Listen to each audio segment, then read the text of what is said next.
We know Western media organizations like the BBC and Reuters are engaged in political interference here in Thailand. We know that they use journalism as a cover to do so.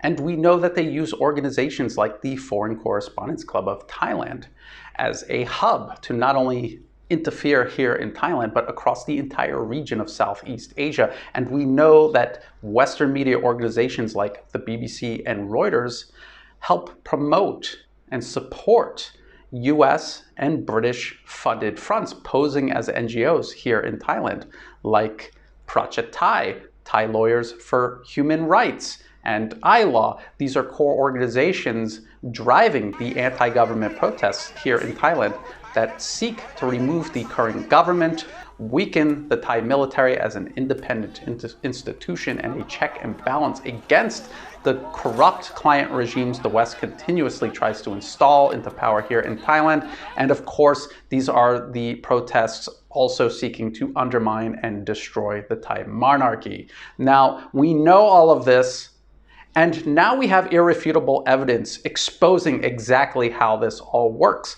The secret contracts that the BBC and Reuters has signed with the British government to carry out political subversion around the globe. This comes from the Grayzone, an excellent resource that digs into and exposes the inner workings of modern-day Western imperialism. The title of the article is Reuters, BBC, and Bellingcat participated in covert UK Foreign Office funded programs to weaken Russia, leaked documents reveal.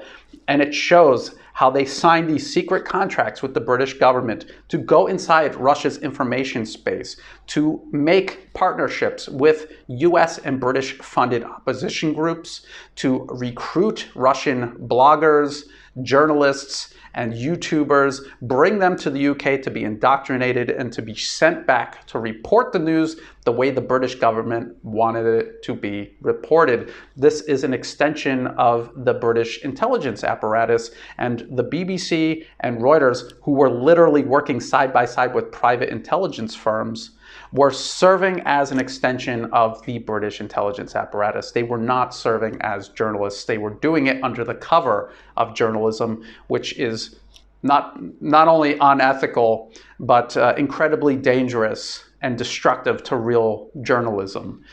If we go through this extensive report done by the Grayzone, and I suggest everybody read through it, they show you the documents.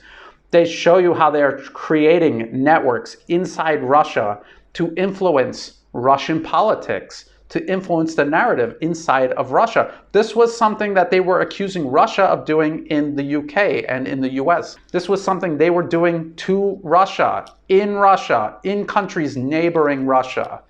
And this is exactly what they are doing here in Southeast Asia and here in Thailand in particular. That we don't have the secret contracts signed by the BBC and Reuters detailing how they were going to interfere in Thailand's internal political affairs. We can see them doing it, obviously. The closest thing that I have is this report from 2016. Soros leaks fallout.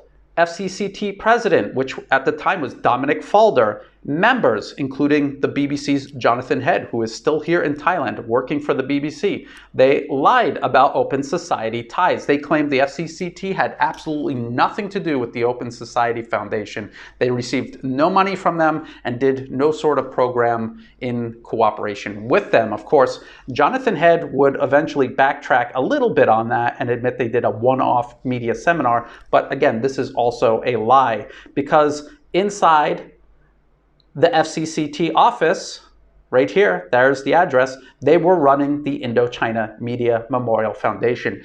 And this was what they were using, just like the British government program was doing to Russia, to recruit local journalists, indoctrinate them, train them, and then let them out into society to report the news the way the West wanted it reported, to reflect Western interests rather than the interests of the people actually living here in Southeast Asia. And we can see Open Society is listed as one of the funding organizations. And down here, we can see Dominic Falder as the IMMF co-president.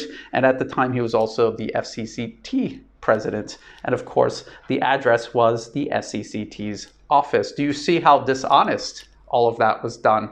I think it's not hard to imagine that there are some secret contracts waiting to be leaked regarding the BBC and Reuters and their activities here in Southeast Asia. I wanted to do this video about this. This is extremely important. This exposes Western media organizations as serving as intelligence organizations under the guise of journalism, abusing their journalistic credentials. They are a national security threat to every single country they operate inside. They should have their credentials taken from them. They should be forced to either re-register as foreign agents and operate out of their respective embassies, or they should be shown the door like China has done to the BBC.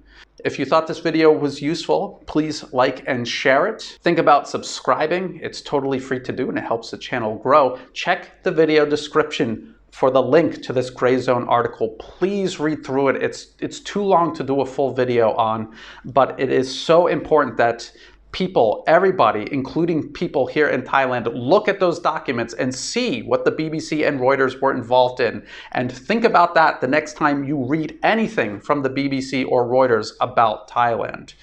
And to everyone helping me share this information and helping support my work, thank you very much. And as always, thank you for watching.